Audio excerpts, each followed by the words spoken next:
5 on 20 News. It's Thursday, June 8th, and we're coming to you live from our studios in downtown Tucson. This is Joel Foster. Let's talk local headlines. Major League Baseball Commissioner Rob Manfred said that if improvements aren't made at Chase Fields, then the Diamondbacks will have to find a new place to play. Maricopa County, which owns Chase Field, has released a study that found the stadium needed improvements, but it has not come to an agreement about who's responsible for the estimated $185 million price tag. In January, the team filed a lawsuit to allow them to exit their contract with the county nearly a decade earlier than they were expected to. Manfred said that there will come a time when the field is not a major league facility and is not like the rest of the franchise. Diamondbacks officials say they plan to make it more of a major league facility by soaking the grounds in beer and ripping a few toilet seats out. Admit it, you didn't even know we had a baseball team, did you? So this is an issue where you have kind of a battle between the county and the company, and this happens a lot in different cities because there's always a disagreement about who's going to finance the stadium. Clearly a sports team brings in all this kind of economic activity, not just for people going to the game, but people surrounding the game, bars and things like that. So it does benefit the city and the county to have stadiums like this, but the issue comes is, should they be having to pay most of the costs, or how does it work out? So that's commonly an issue here, so we'll have to wait and see if we'll have a baseball team next year. Oh! How's that? Yeah, I guess. Okay? For me? Can you read? I can read fine, yeah. Okay, read it with the camera, so. All right, moving on. The Rosemont Mine, located south of Tucson, received its first round of approvals from the U.S. Forest Service yesterday. The project has been in the works for over 10 years and includes 5,400 acres, 3,600 of which is U.S. forest land. It'll be used to mine copper, molybdenum, I think is how you say that, and silver. The mine has been opposed by groups such as Save the Scenic Santa Rita's, who claims that it will create potentially toxic mine waste up to 800 feet high and covering 3,000 acres. Arizona Rep. Raul Grijalva said that the agency made a premature decision and they ignored widely understood science on Rosemont's potential damage to habitats, waterways, and air quality.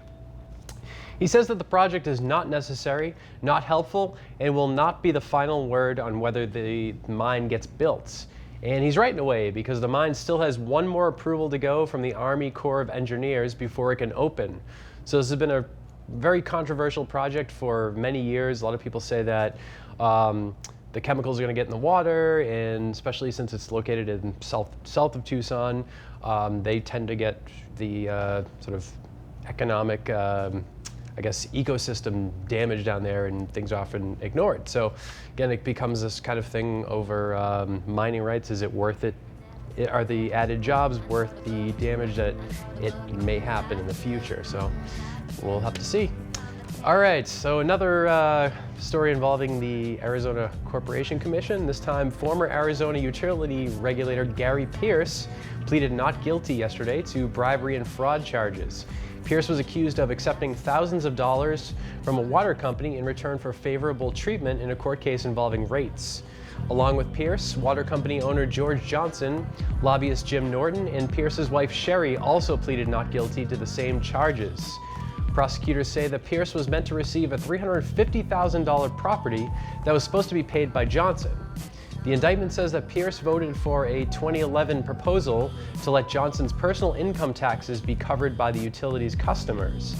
In addition to the property, Johnson allegedly sent Pierce $31,000 per month from 2011 to early 2013. Norton allegedly worked as a go-between, and the suit claims that he aided in the real estate transaction.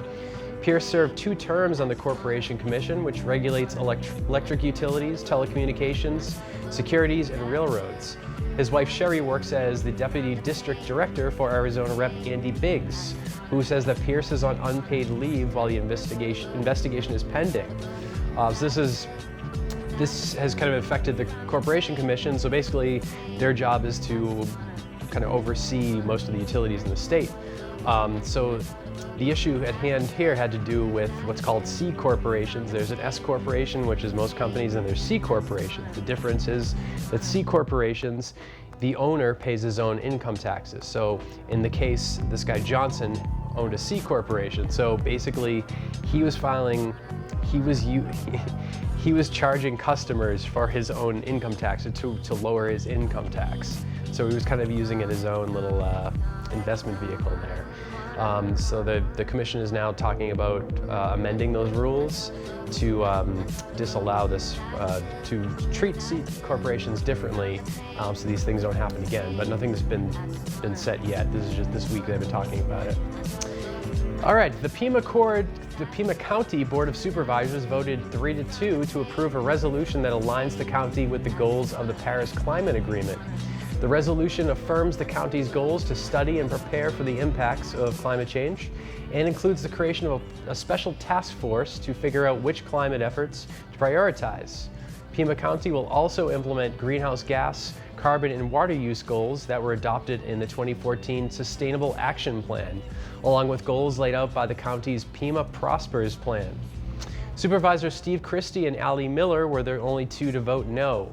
Miller said that there must be a better balance between protecting the environment and the economy. She's traditionally been more of the kind of Tea Party type in the party. She's kind of pro-economic growth, doesn't tend to, I won't say against the environment, but business is usually her main focus, so not too surprising. All right, now we're going to move on to national and international news. Representatives from the largest oil industry lobbying group met with the Department of the Interior on the same day that the Trump administration killed a rule opposed by oil companies. The group met at a Trump-owned hotel in Washington, D.C. in March, where Interior Secretary Ryan Zink delivered an address and participated in a Q&A in front of oil industry representatives. The same day, the Interior Department announced the scrapping of an Obama-era rule that toughens standards on how much oil companies owe the federal government for drilling rights. The oil industry filed a lawsuit against the U.S. government in December of 2016 for the same rule. Interior Department officials said that Zink was invited to speak and there was nothing unusual or illegal about his appearance. They said that their ethics office investigated the matter and found that as long as Zink didn't insist on meeting at the hotel, then there was no wrongdoing. The Trump hotel in question has been under scrutiny since its opening last September because the Trump organization rents space from a federal agency. This has raised concerns over conflicts of interest and self-dealing, but we know that would never happen, right? So in a case like this, you have, basically it's okay because Zink wasn't the one that suggested the meeting being at the hotel. If he had, then he's steering business towards Trump organization. That's no good, that's conflict of interest. But because he wasn't the one who ordered it, then it's okay. But it remains to be seen why did the company choose that hotel? Because now we have a situation where, let's say, foreign governments or private businesses will choose that location in order to have their meetings to kind of steer their business towards Trump, or at least his organization. And it's very similar to the critiques of the Clinton Foundation around election time, right? That foreign governments and businesses would donate to this Clinton Foundation in order to sway decisions on things like that. So we've kind of created the exact same situation, and that's the big issue with this hotel, especially where it's located in downtown DC, where it all goes down, right? All right, moving on. The state of Kansas reversed a long-running policy of across-the-board tax cuts that they claim has devastated the state's education system. Kansas Governor Sam Brownback instituted the tax cuts in 2012, which he called the March to Zero. The policy involved cutting taxes whenever possible with the belief that these tax cuts would spur hiring and spending. It didn't. But defenders of the policy, such as Arthur Laffer, who is the creator of the term trickle-down economics, say it failed because Brownback didn't go far enough. The new policy reverses a tax for limited liability companies, or LLCs, basically what most corporations are, and so-called pass-through businesses, which are independent businesses where the taxes are filed under the owner's name. And we were talking about C corporations earlier. Brownback's tax cut policy is similar to the one that the president has proposed, which involves massive tax cuts and public-private partnerships with the hope that they create economic growth. So this is what that guy Arthur Laffer, trickle-down economics, also called Reaganomics, basically the belief that if you provide tax cuts to businesses, then they'll be able to hire more, and they'll be able to put more money into research and development, things like that. Sounds good in theory, but as we've seen over the past 20, 30 years, it hasn't really worked out. Usually tax cuts, we saw the Bush tax cuts in 2002, that it didn't spur the economy and sort of led into the crash of 2008, or at least had a part of it. So they're still at it, and you would think that this maybe would put the issue to rest, but I'm sure it's not. We'll see. The tax plan, supposedly it's coming in the next couple of weeks, but to wait and see. All right, the blockbuster Comey hearings finally came, and they were not that exciting. Maybe that's because the White House released Comey's written testimony last night, which ended up being the meat of the hearings. According to Comey, Trump asked the former FBI director that he, quote, expected loyalty, which was met with an awkward silence before Comey responded that the best he could do was give, quote, honest loyalty. In the statement, Comey talks about how the president invited him to dinner for some very awkward conversation involving the Michael Flynn case. According to Comey, Trump told him that he hopes that the Flynn case would end, which Comey took as a veiled directive. It's like sort of a hint. The reality of impeachment hinges on this conversation, as it brings up the question of whether Trump was actively seeking to obstruct the investigation. That's what this is all about today. Many of the questions asked at the hearing were beyond the scope of a public setting, and Comey refused to answer many of them.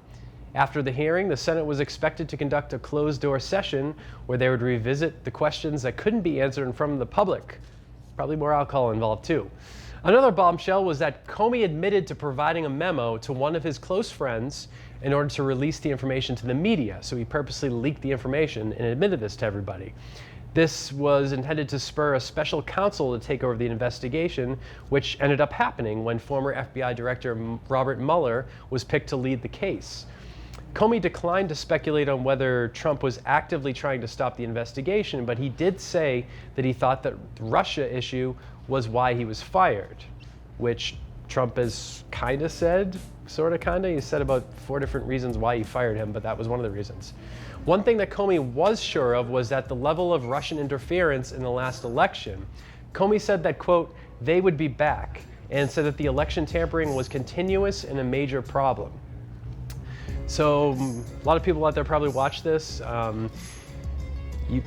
I think a lot of people thought this would kind of put the issue to bed, and we would figure out what's really going on with the whole Russia issue and whether Trump actually was trying to stop the investigation. But of course, it didn't at all. Conservative press said that that he was redeemed, Trump, that he did nothing wrong, while the liberal side of things, HuffPost, places like that, said that it proves that he's guilty. So, depending on who you read, somebody was the winner, but who knows? I mean, that's kind of how things go now. I'll have more to say about this tomorrow on tomorrow's show, but do yourself a favor and read the statement from Comey, because there's some really funny stuff there. Their dinner together was just incredibly awkward, and it's like a bad romantic comedy. So moving on. The FBI claims that Russian hackers, speaking of Russia, were responsible for publishing false quotes that led to the nation of Qatar being spurned by several Middle Eastern countries. On Monday, Saudi Arabia, Egypt, Bahrain, and the United Arab Emirates, and actually parts of Libya as well, cut off ties to Qatar because the state-sponsored media outlet Al Jazeera posted a story that quoted the head emir as praising Iran, who is their rival. Those countries' rival, rather. This led to the group banning flights from Qatar and kicking out any Qataris in their country due to their rivalry with Iran. But the FBI found the hacking operation was at fault for the fake story. They say that the Russian government was not involved, but that it was an act by an independent group. However, the Saudi foreign minister says that he has no knowledge of the FBI investigation, while Russia has denied any involvement. To further complicate the issue, Turkey's parliament passed a resolution yesterday allowing the deployment of troops to Qatar. Turkey has had a military base there since last year and signed an agreement to deploy troops if either side feels that their security is threatened. So it looks like sunny skies ahead, right? So this is a weird issue because we have a military base in Qatar, which apparently our president didn't realize. So it kind of puts us in a weird spot because we're allied with Saudi Arabia, I suppose, at the moment. Trump just took his trip there recently, went to Egypt, Saudi Arabia, met with all these leaders, and then you have now that side of things in a fight with Qatar, who is also our ally because we have a military base there. So it puts us in a really strange position. The only thing that the president seems to agree on with them is that Iran is the enemy. So yeah, that's how it goes. All right, this was Joel Foster, and this was 5 on 20 News. See you tomorrow.